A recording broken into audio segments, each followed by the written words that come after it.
Hello, everybody. Welcome to the Get Puck podcast. This is episode 2. I'm Dave. This is Vito. This is Matt. Hey Hello. guys. Hey everyone. How are you guys doing today? Fantastic. Happy Halloween. Happy Halloween. Yeah. Scary Halloween. Scary like how bad the Habs are lately. All right. Scary. So let's dive right into it. I want to get your take on yesterday's game, the game versus the Kings, Philip Deneau and the Los Angeles Kings. Matt, you seem to want to go first, so you can go first. I mean, my take on it is like nothing is improved. I mean, you have that miracle game in San Jose where they do something that hasn't been done, in 20 plus years. They go into the Shark Tank, they get a shutout. They get 4 goals. Dynamo. I mean, obviously Jake Allen's still in his head. Obviously that's not going to happen every game, but there was something to build off there. There was a lot of momentum from that. Normally speaking, every year you circle that game, it's a loss. Now they take that, they go and they have a day's rest. They go to LA and they lay a goose egg. Like it's disgusting. I couldn't see any real thing that I can be proud of in the moment. You had the first goal there, which was fantastic. It was a great play. And then the second they tied it up, it was all downhill, right? You get that Ben Sherratt goal at the end of the game there, but essentially it was a 5-1 game and it showed like 5-1. So I'm just like, it's hard to find anything to build there. That's what I'm looking at. Just show me something. And I didn't see anything. Total bullshit. Total bullshit. I mean, they came out on the first period. They got the first goal, and everyone you could see on Twitter, and people were excited, saying, "Hey, okay, they got the first goal. It's another game that they're getting the first goal, and they were driven." They get, period ends. Come the second period, came out completely flat. They were dominated. They just let in goal after goal. I mean, you even saw some people in the first period when after Anderson scored, they're taunting Danault. And I knew right then and there, okay, let's not do that because the one thing this team, he was sliding after the goal so on the ground. The one thing this team is incapable of doing this year is playing a full 60 minutes. They just can't do it. I don't know why. They just can't seem to do it, and they can't seem to adjust on the fly. They come out flat in the second period quite often, more than they should. So to me, they are playing like a bottom team. They're crap. I hate to say it, but they're crap. All right. Penalties. Oh, well, when you have a penalty like that, penalty kill that bad, you can't be taking that many penalties. So it leads me to my first question really is, what game this season, we've seen, 9 games now. What game this season do you guys think best represents the Habs' true identity? Was it that night at the Bell Center against Detroit? Is there a game that stands out where you saw what you think they're going to represent for the rest of the year, or have we not yet seen who the Habs are truly going to be this year? No identity yet. You can't really see it. I mean, I think you see flashes of what they could be, and and when I say flashes, I mean really short flashes, short little moments where you're like, okay, this could be the team that we expected them to be, and what we saw when we acquired certain players, and we were like, okay, this is it. This is going to be them. But then they just disappear. And now I understand, and I even said it on the last episode, that we have a lot of goal scorers and a lot of guys that can score 20 plus goals, but goal scorers tend to be streaky. But there's nobody there to really carry a line or carry the team or go through things. So to say what their identity is, I don't know. They used to be a fast team, a relentless team, they no quit type of team. I can't say that right now with this team. They're a team that's literally just lost. To me, we've had both sides, right? Both polar opposite sides. You have that first game in the season where, yes, it was a loss to the Leafs, but it was a good game. They came out hard. They came out fast. It was like dynamic, right? It was all cylinders going. Yes, they didn't get the result, but it looked promising. You got the other game against Detroit where, yeah, every so often a team is going to whack around their opponent and okay, these things happen. And then every subsequent other game has been a complete disaster. So for me, they haven't balanced out yet. We haven't seen a game where I can say, okay, yeah, that's probably where they're going to be. It's either they've been playing awful or they put forth that great effort in game 1 or they dominated Detroit.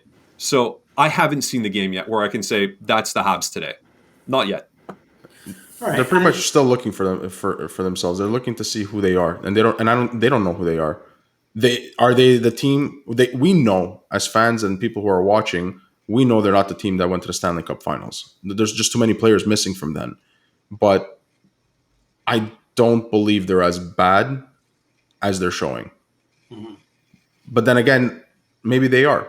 I don't know. Right? It's 1 minute they can surprise you, and 1 minute that you just look at them and say, you know what, get ready for a lottery pick. Well, I don't want to look, just ahead, and I don't want to focus just on the Anaheim game. But I mean, I think this game against Anaheim is going to be huge. I think they had a players-only meeting yesterday. Bergevin came down to the locker room. I don't know what was said, but most likely ripped into them, and You would hope so. Probably wasn't pretty. So now it's time to see how they respond, right? Because in games, I can tell you this: in games, there's been no response, right? As soon as they get down, there's no pushback. They look disconnected. Yesterday was a perfect example of it, right? So what do you expect to see in Anaheim today? And do you think that there will be some pushback finally from this team? I think they go into Anaheim. I think they play with more effort than they played in LA. Obviously, they know what they did. They got their own internal meeting. Bergevin came down, hopefully inspired him with words of encouragement. If he has the words to come up and the ability to hide his reactions and say it, or he ripped on them and hopefully it amounts to the same thing. This is a struggling Ducks team. They're not good. So you have an opportunity here to pounce on them. Yes, you played yesterday, but you can't really come back and tell me they're going to be tired today, because I didn't see anybody really put forth really any effort yesterday to tell me they're going to be tired today. So I think it's important. I think if they win this one, you still get to keep your head above water. They lose this one, then is it you can start playing the lottery game on the sites there and see where the Habs line up, because Wow. I mean it's bad. I'm at that point. I'll say this though: if they do win this game, my prediction from last episode where I said they'd come out of the West Coast trip 2-2, hey, I'll be happy on that. But even if they win this game, it's going to be, how do they win? Did they come out playing a full 60 minutes? Are they relentless? Are they? I don't even care. No, if it's a win, let it be a win. This team, man, it's got to be a convincing win. It has to be, because they have not been convincing at all this season. They haven't been. So it's got to be a convincing win. You can't just say, because if they win, just you won't take a 3-2 win in overtime. I'm going to take it. No, we take Get the 2 back the points. point. You don't want it. No matter what, we take the 2 points. Okay. But is it something you want to see, though? Obviously, you'd much rather see. Of course, man. You want to see them out there. You want to see them buzzing and playing well. But at this point, I mean, guys, beggars can't be choosers here. I mean, they're 30th and 31st in the league in just about every stat that's important. I mean, win. Just get a win. I really couldn't care if it's 3-2, if it's 5-2, 5-5, and then go to overtime, shootouts, whatever. Just get the W. Because, God, it's like, this is one of the worst. Has to be one of the worst starts in franchise history. I mean, I know for sure the power play and the PK are historic bad. In the first 9 games, I got a stat here. In the first 9 games, to allow 12 power play goals against is the second worst in franchise history, a team that has been over 100 years. How could you look at that and say, "Oh yeah, it's gonna work itself out"? Like that. Well, that's it.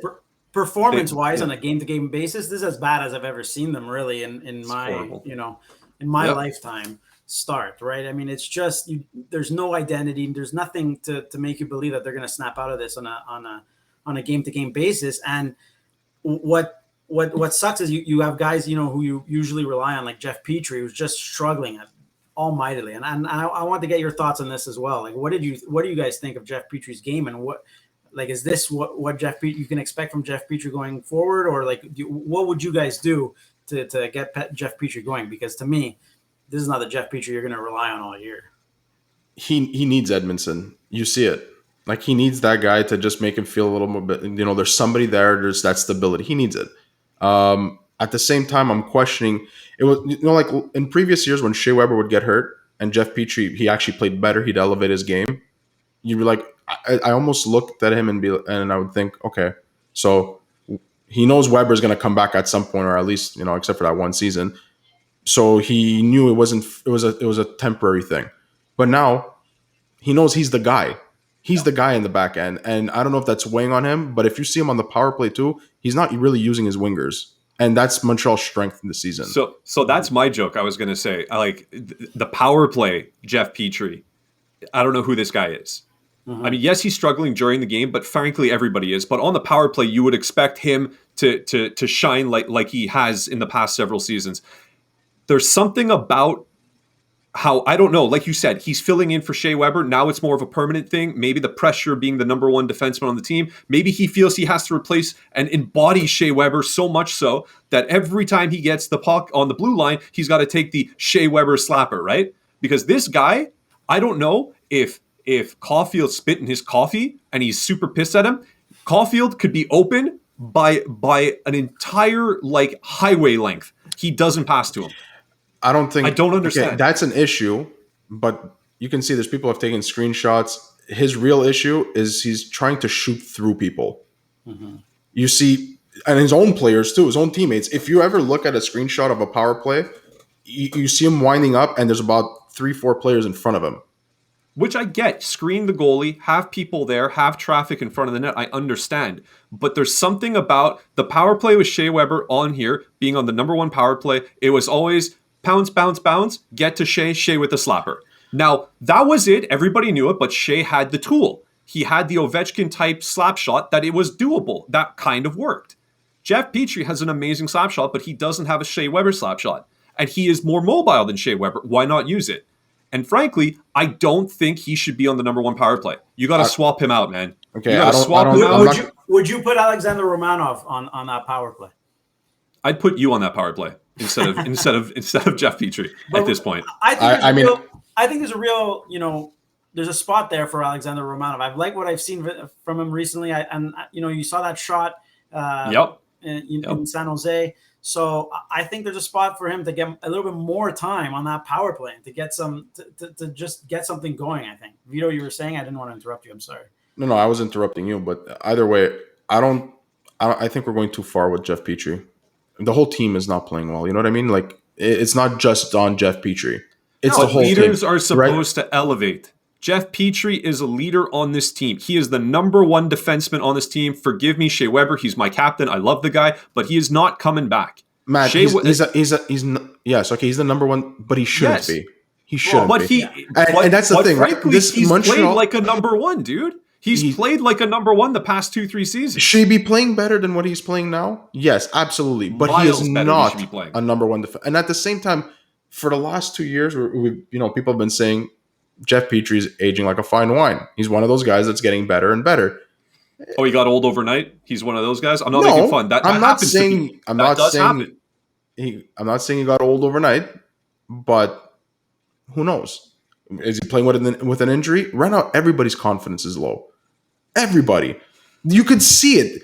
They score a goal. It's like, okay, great. The moment they get a power play and they don't produce on it, they're deflated. The moment they're on the penalty kill, they get scored on, they're deflated. The moment they get to the second period and they have a lead, they're deflated. No matter how you spit, their confidence is so fragile. But it's like that boxing analogy, right? Where you throw punches, you're hitting the other guy, it's fantastic. The moment you get hit, that first punch, now all of a sudden your game plan's gone, right? And so now they got punched back, and it's like, exactly, right? It's all wonderful to go into the game with a plan until Tyson punches you in the face. And now every time he kind of moves his fist even, you flinch. And that's what the Habs are doing right now. Nice. I like that analogy. Mike Tyson, highly recommend reading his book. Great read. So I mean, I'll actually look into it. You guys know mine. I would put Romanov on the power play. Maybe, even split up that Dvorak, Anderson, DeHoy line, try to get the magic going all over the place. What lineup changes would you guys like to see? Last question on this roster right now and coming up. Is there any obvious change that you guys would like to see? Right here, baby. Right here. Right. Give me Caufield. Give me Suzuki. Give me Drouin. Make it happen. I like it. I want that line. I'd put Devo with Gallagher and Toffoli, to be honest. Okay. There's your second line. And the reason why I would do that is Gallagher excelled with Deno. We know how that worked out. And technically, Devo is the guy who's replacing Deno in a sense, or at least some of the elements that Deno did. Different kind of player, but kind of player, right? So I would kind of pair those guys up. I mean, just pair Dvorak with Gallagher and plug anybody on that side, really. All right, so no Hoffman love here. Hoffman No, all the way to the third line. I'm just joking. I would put Hoffman. You see, you said Drouin with Suzuki and Caufield. I like that a lot. Yeah. I would take Drouin out and put Anderson. You need somebody to forecheck on that one. I personally, because Hoffman's been killing it, and I like the Anderson drive. For me, it's Hoffman and Anderson, and your center could be up for debate. What I would like to see, I don't know what's up with Jake Evans. They keep calling it therapy days, but he's obviously hurt. Get me Adam Brooks back in here. Give him some reps. Give him some reps.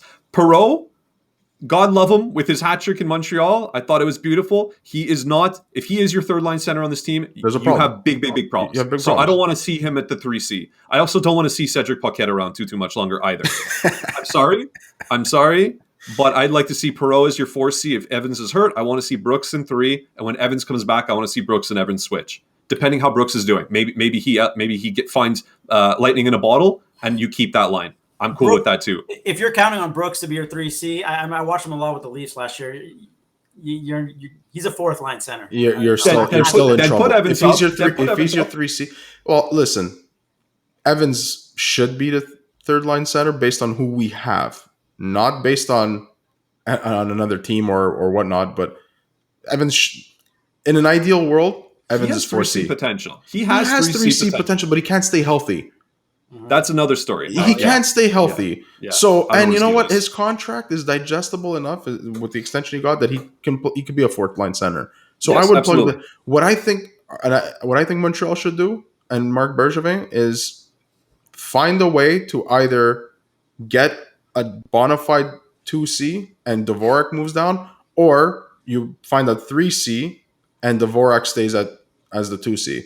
Because right now something's not working with Suzuki either. I mean, he's starting to put up the numbers, but face-off's abysmal. I think you got to get that notion out of your head that any moves are going to happen until that situation with Bergevin gets sorted. Well, that's it. So that's what I want to get to, guys. So, like, you know, a lot of people, the words on Twitter, you know, Dylan Strome, stuff like that. But so now that we're getting to kind of like a crossroads where, you know, we're 10 games into a season and it's gone completely off the rails. We're close to losing the season. So at what point does Marc Bergevin have to start doing things? And at what point does Jeff Molson have to come down? You know, we haven't seen Jeff Molson in forever. So when game one, right? Go Habs go, waving, and then that's it. Back to exactly. But we haven't seen a Jeff Molson with the media in forever, which is very unusual because Jeff Molson likes giving press conference. Jeff Molson likes coming on. You know, we used to do shows from Hurley's, and Jeff Molson would just come unasked and come and sit down with Mitch Melnick and you know, show up. So he likes talking to the media. And we haven't seen him, which is very uncharacteristic of Jeff Molson. So at what point does he have to come in and give an update to the Marc Bergevin situation, just so that you can get a bit of clarification, you could breathe a little bit easier knowing that there's a plan in place at least? Because right now, all it seems is that they're stalled in contract negotiations. From what I can, from the outside looking in, it looks as though they're stalled in contract negotiations, and they don't know what's going on for the future, which is not ideal for a team right now. That's where it is. So what's your take on that, guys? Yesterday, it should have been done yesterday. It should have been done at the beginning of the season. It should have been done before the preseason. This is insane. It's insane that you have a team being championed by a guy who doesn't have a future at the end of this year. He might, right? There might be a contract coming. But right now, as we talk today, okay, your guy who's leading this team theoretically has no concern for the future of this team because he theoretically might not be here. This needs to be addressed. This needs to be priority one. Because like you said, there are holes, there are problems with this team that could theoretically be addressed via a transaction, and you cannot allow a GM who might not be here next year to make plays for the future for a team when he has no stake in it. Give him a contract, sign it, work it out, figure out what the problem is. Is it money? Is it term? Whatever. Is it desire? I mean, Marc Bergevin, I happen to like the guy. I liked where he's been going with it. But frankly, if it's time, 9 years is a long time to head a club. Maybe it's time for a changing of the guard, but you got to make a play. You got to do something. This cannot last any longer. Something needs to be done, and that needs to be the number one priority that they address with this team. Like I said, yesterday. I'm going to answer your question with a question. Do you guys think that Molson is on the fence, not whether to re-sign Bergevin, but whether the team itself should go on a rebuild or not? I don't. I'm going to bring up one point to consider. Before last year, I would have said there's no way it's happening. But as long as Shea Weber and Carey Price are there, and you have that window, and you want to get those years from them before they actually decide to retire, then you'd say no. They're going to try to find a way to bring in some youth while having those guys there and being the leaders of the team, and that it'll be like a core. But Shea Weber's not there anymore, and Carey Price, he's there, but he's not there. So if that window that we're talking about to win something, or use their years, is no longer available to the Habs, or is it time to go into rebuild mode, like officially? I mean, it may be, but I don't think Jeff Molson wants to go that route at all. I think that's what he liked about Marc Bergevin, is that Bergevin never really went the rebuild. He called it the modified, what was it, retool or whatever. Yeah, it's for better or worse. We're retooling along the way. And I really think that's what Jeff Molson liked. That kept people in the seats, kept people engaged with his brand. I mean, obviously, the brand's untouchable. The Canadians are going to be the Canadians, But I think that I just don't see it. I don't see him wanting to go for the straight rebuild just based off of 10 bad games. It was the Stanley Cup final. Just, I get it's not the same team, but they went to the Stanley Cup final just last season. But does that not give them a little bit of wiggle room? You have the good grace of the fan base. Fan base. Hold on a second, boys. Hold on a second there. Hold on. I get it. The fan base is fickle. I understand. But let's think about it objectively for a second. You just had a Stanley Cup final appearance. You lost, but it's the first time since 1993. A lot of your fans weren't even born the last time that the Stanley Cup, the Habs were in the Cup, let alone won a Cup. So now you have that. Now you have a draft in Montreal coming up. You have the possibility, the way they're playing right now, they're a bottom 10 team, and that bottom 10 first-round pick is protected from that trade that we did for Dvorak, right? So you would give the Carolina, which is likely the way Carolina is playing, it's likely going to be a high 20s, kind of pick there, possibly. So is this not the best time to not tank, but rebuild, right? That's their word that they use. Would this not be the premier moment in a deep draft? Shane Wright, a bunch of other high-end prospects in the top 10. You grab one of these guys. It's a lost season. Guys, it's the end of October, and everybody's already waving the white flag. The fan base is already there. They've already somewhat kind of checked out. Just coast through it. Figure out your new GM. And maybe this is the time to strike. You do like New York did. You send out a letter to everybody saying, guys, we're sorry, but yada, yada, yada, we're going to rebuild. We have a bunch of young guys that we just signed. We have promised with them. We got some veterans that are relatively young, but we got them for a couple more years. Let's bang this out now. I'd be okay with that. You'd be okay with it. And in an ideal world, that's probably the best way to go, right? That's probably the best way to do it. The thing is, they're not built to tank. So, no team is built to tank, but this team is tanking. That's false. Okay, well, you know what I mean, right? No one's going to outright say we're losing on purpose. There are some teams that inevitably you're going to look at and they're like, this team is trash. Go look here. It's put together trash. When the Leafs, go back and look at when the Leafs got Austin Matthews. Go back and look at when the Leafs got Mitch Marner, William Nylander, Morgan Riley, all those. Go look at those teams and tell me that team was not built to tank. It was awful. Kuhlman, Grabowski as your top line. That's not that is a team. They had Kessel. They had Phaneuf. They had Phil Kessel. That's it. They put all their eggs in the Dion Phaneuf basket. That's not a recipe for success in that NHL. They knew what they were doing. It was built perfectly for what they wanted to accomplish. The Habs aren't built that way. Carey Price is going to come back. He's going to steal a whole bunch of games. You have Cole Caufield and Nick Suzuki. But he's not there. I agree with you, but why not take the opportunity with Carey Price? And again, I don't want to seize an opportunity on what he's struggling with. But the fact of the matter is, he's not there. You have Jake Allen. I think you have Sam Montembeault in tonight. Sam Montembeault is your backup goalie right now, guys. I know we talked about it last time. I don't want to make this a podcast about how we rip on this poor kid, but he's not an NHL goalie. This might be a perfect storm.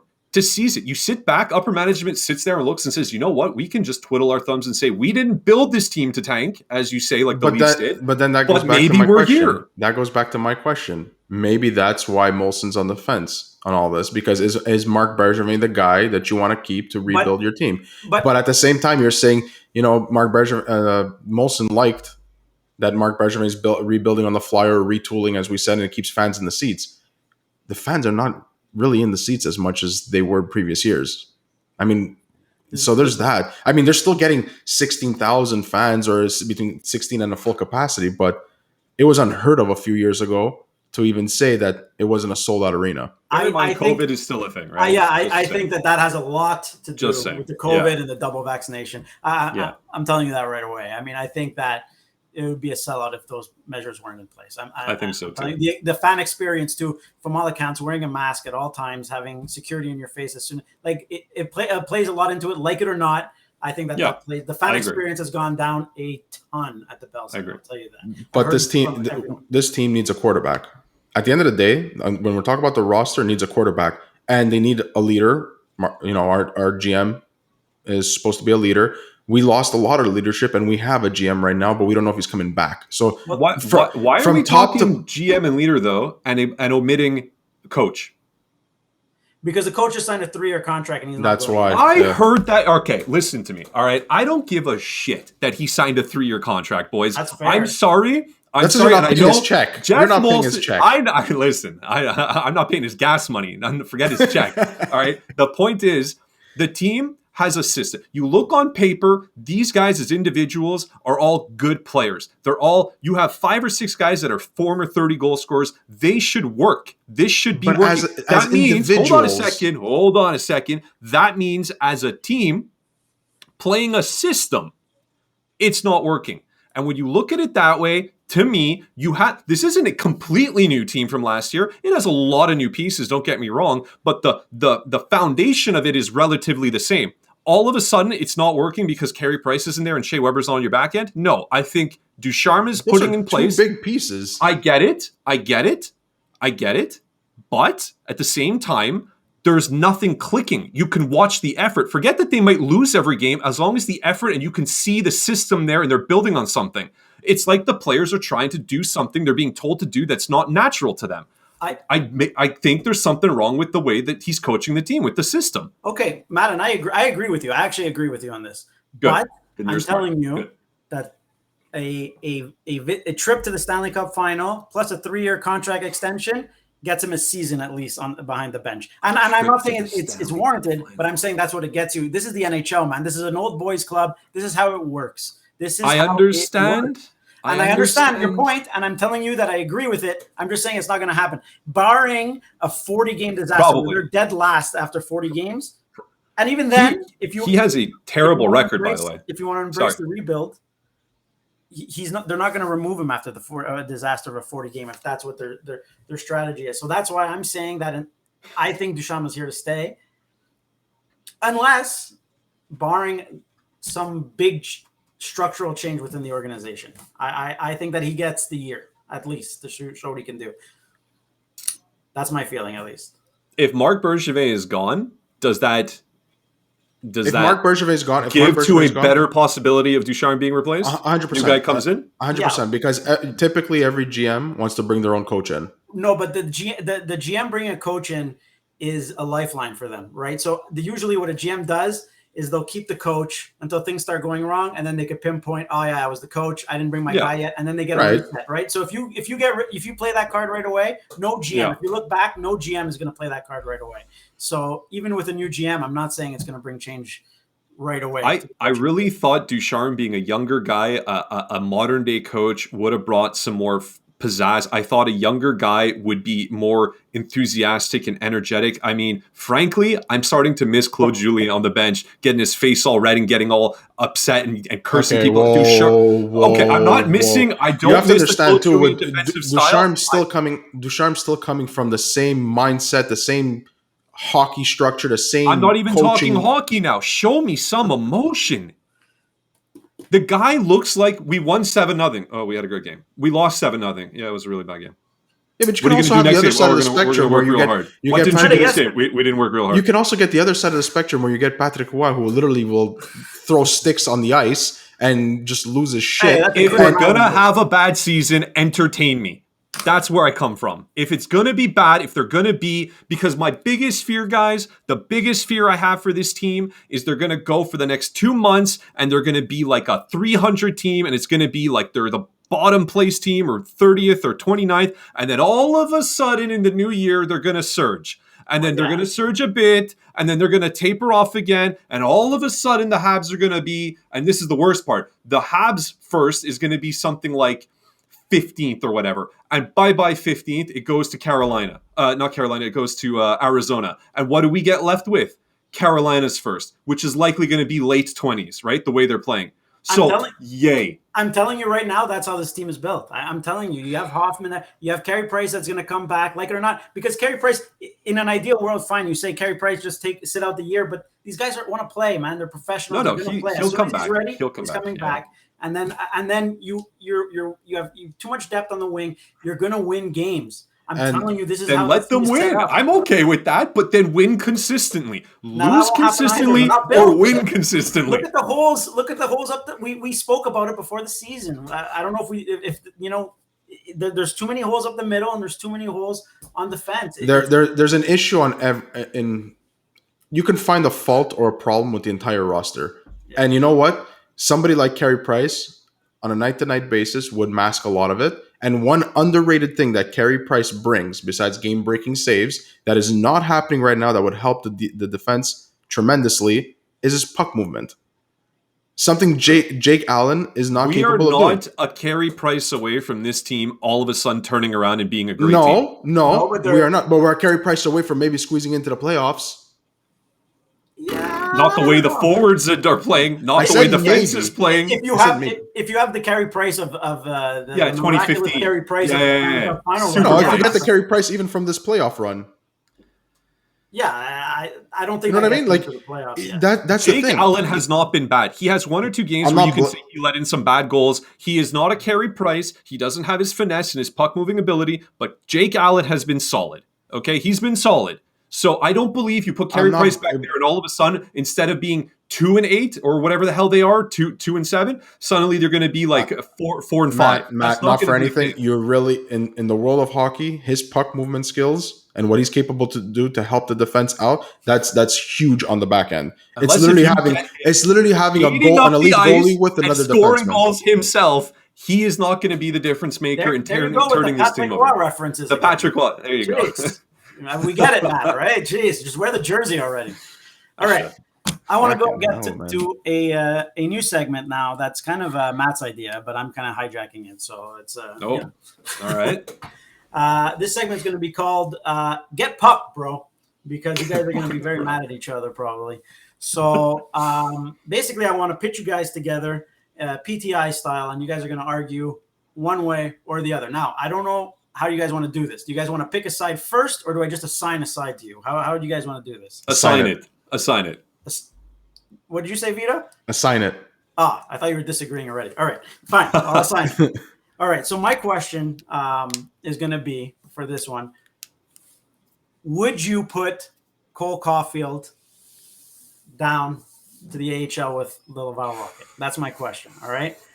And I want to see Vito argue for it, and I want to see Matt say absolutely not, don't send him to Laval. Okay. I don't know what your guys' views on this are anyways, and I don't care really. I just want you to argue it the way I want it argued. So, all right. Who wants to go first? I'll go first. Fuck yes. Send them down. Wow. Love it. Send them down. Love the confidence. And the reason why I'm going to say send them down, get them away from this shit show that is the team right now. Just get them away from it. Let them go down. Let them go down. Let them play with Laval. You know, they're doing some good things there. Let them just get his confidence back. Rip some shots. Not have to feel like he's probably getting ripped on or not getting, the pass from Petrie when he should be getting it. Just let him go down there and dominate. Because the one thing he hasn't done, he's done well, in the small sample size in the NHL, and I think he's going to be great for us. But he needs to find that confidence again. He needs to be that dynamic player who can go in and rip a shot and do something, and he's just not going to do it in Montreal right now with him gripping the stick so tightly and not getting the opportunities or the chances that he wants. You see him trying, but you also see him trying too hard. So let him go to Laval, let him find his way again, and let him dominate. Like that's what he needs to do. He needs to just dominate and then come back up. Even if it's for 10, 15, 20 games, it doesn't matter, and then bring him back up. 20 games. Why not? We have the wingers. We're not lacking wingers. At this point, is the Montreal Canadiens lacking wingers? No. But you know what? The Laval send Rockets. Him down, who takes his place? Oh, I'm sorry. Why? Armia can't go up? The guy's $3.5 million playing on the fourth line. You're sending him down. So who are you putting in there? I'll put Armia. I don't care. You have Hoffman. You have Armia. Who replaces Armia's spot? You have Paquette. You have Brooks. You have Paquette. a bunch of players that can literally go on the fourth line and are fourth liners. Cool. But no, we're having Armia. Are you done? We have Armia. No, I'm not done. We have Armia at $3.5 million playing on the fourth line. Yeah. Yeah. Don't hesitate to tell Matt to get pucked, huh? Because that's how deep this team is. Oh, puck off. Listen, it is crazy to consider to send Caufield down to the AHL. Crazy. Number one, first and foremost, this kid is a winner. He's always been a winner. Every place that he's played, he's been a winner. He's been a proficient goal scorer since he's been 4 years old, probably. All right? You send him down now while he's theoretically struggling, you might shatter his confidence more so than it already is. You're literally picking him out of a team that everybody's playing like trash and saying, you kid, you are going down even further. Go to the AHL, somewhere where he has never gone yet, right? Or he did like 2 or 3 games of the last season before he went to the playoffs with us, whatever. Terrible, terrible idea. Number 2, the longer he stays up, the more chemistry he's going to start to build. You start to take him away from the team, all of a sudden he loses the opportunity to build chemistry and snap out of this, right? And frankly, he's been actually one of the players that have been progressing. I mentioned in the beginning of the podcast that I didn't see nothing. If I were to say one thing, it's not a great amount of progression, but if I were to say one thing, the Cole Caufield of Game 9 is significantly better than the Cole Caufield of Game 2. Significantly. He is progressing. He is finding maybe that he's not on that top pairing. He's going against some of the weaker pairings out there. So perhaps it's just inevitable and the floodgates are going to open, all right? So to me, that are the main deciding factors to keep him up. You don't want to get him away to perhaps ruin his confidence even more so than it already is. And you want to give him the opportunity as much as possible until he is the only one that's still struggling to build chemistry. Test his character, man. Pucked. Test his character. Not for anything. Just let him go down. Why? Ryan Poehling, look what he's doing lately. He's playing well. Let him go there. Let him dominate. Ryan Poehling couldn't make the lineup on opening night. You're going to use him as a comparison? Right now, Caufield shouldn't be in the lineup. And even if he is, send him to the third line. None of them should be in the lineup right now. Go play with Perreault. Okay, you've got Toffoli there. You started off the season with Suzuki, but we're already shattering his confidence anyway. All right, so I got a follow-up question here for you. So, and Matt, what the hell is going on with your camera? Yeah, sorry, guys. I'm trying to tech support this while we're talking. Sorry. I feel drunk or I don't know what's going on there. Okay, so Vito, I got a follow-up question for you. So does how the Habs handled Jesperi Kotkaniemi not bother you a little bit when talking about sending Cole Caufield down to the AHL? Damn it, Dave. I was thinking about that as I was talking, and I didn't want to bring it up because I know there's still people that are just dying to hear this. Mm-hmm. Whether the Habs mishandled KK, and yes, you can see some parallels here, mm-hmm. right? And I think before things really go off the rails and really break this kid's character or break his confidence completely at 100%, you got to send him down even for a few games. Just let him feel a winning mindset again. Let him feel like a couple of goals and let him come back at some point and see if it translates, because Montreal's deep on the wings and they can afford a few games without Caufield. They can. I mean, they're losing anyways, the Habs. So why? They're not, like you said, they're not a Carey Price away from being an elite team. Well, right now, Caufield's not scoring goals, and it's not his fault in a sense. But you can admit he has looked better, right? He has looked better, but not enough to say he should stay here right now, and while everything's going to shit. I mean, the general managers come into the room. That you don't have the leaders. Nothing's going right. So why keep him in this losing environment? Okay. Send him down. And Matt, my rebuttal to you is what happens in 5 games when Cole Caufield still doesn't have a goal? What happens in 10 games when Cole Caufield still doesn't have a goal? It's all about it. Where you send him down. It's about context, right? So in the next 5 to 10 games, is he really the only one struggling? Then yeah, maybe you got a bigger argument then. I just look at it and say, this is a kid, right? He is very young, and the entire team is not up to snuff right now. And if you decide to just take him and kick him to the curb, and not just sit him out a game and keep him with the team, but actually send him down. I mean, yes, we could look at it and say, oh yeah, well, he's going to send him to the AHL and he's going to torch the AHL. Well, what if he doesn't torch the AHL? What if you send him down and he's not scoring goals there either? But if he doesn't torch the AHL, that means he shouldn't be in the NHL either. Go and dominate. How many points did he have in the playoffs last season? This kid is an NHLer. Regardless, teams are watching him now. There's a difference between last year and this year. Teams are watching him now. Which is good. That should lead to other people being open. But what's his strength? Matt, what's his strength? His strength is to score goals. He's not scoring goals. And not even he has one. He is not scoring. And even had yesterday, a couple of close opportunities, but he's not being dished the puck properly. Yesterday he was in front of the. Hold on a second. On the power play properly. He was in front of the goalie yesterday, and what Caufield would normally do is he'd find an angle. That's the one thing that they always said was a strength. He's one of those guys that could find a space where the average player doesn't find it. And what did he do? He shot right at the crest. He shot at the logo. He's not playing the Cole Caufield that he won. He was drafted and the way he was dominating the NCAA. And I know it's the NHL, which is why go to the AHL. Go play a little bit. Go dominate there. Go play with everybody that right now is on an upswing, not a downswing that they're 30th in the standings, 30th on the power play, 30th on the PK, and 30th in shots, and 31st on faceoffs. They're just a last place team right now. And you know what? Hold on a second. Hold on a second. Shouldn't be around this right now. It's toxic. One little final thought on this, and not that this is a major deciding factor at all, because it is Laval, but to give them their own respect, you said they're playing very well. That team is performing very well in Laval. You send Caufield down, all of a sudden guys that have been trying to and busting their ass and playing well and working hard and trying to earn their spots, Caufield comes in. Where are you going to put him? Obviously on the first line. So everybody gets bumped down, and now everybody has to get squashed on a little bit. And he shows up. And now the dynamic changes. Now it's, Caufield's here, let's feed him the puck. And I said, Caufield as a playing as a depth player at this point in Montreal is a fine move, but you know what? Going into Laval and adding more depth, scoring depth to the wings is a bad move? No. Well, first off, we don't know what he would do in the AHL. We'd assume he'd score, yes, but I don't think he's a depth player on this team. And that comes back to my main point. I don't believe he's being utilized correctly. Pair him with Suzuki, give him another guy like Drouin who can dish him the puck, watch the goals happen.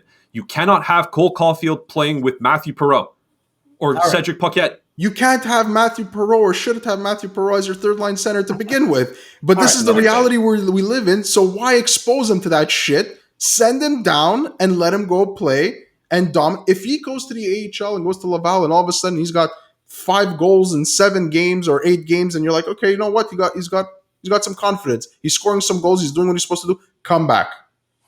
All right. Well, guys, look, I like your spirit. I like your arguments. They're very good. Matt, I'm a little disappointed you didn't fit Patrick Roy into your argument somehow, but it's okay. Vito, you almost had me convinced there, to be honest. I'm ready to book his ticket to Laval, but get pucked. He deserves to stay in the NHL. That's right.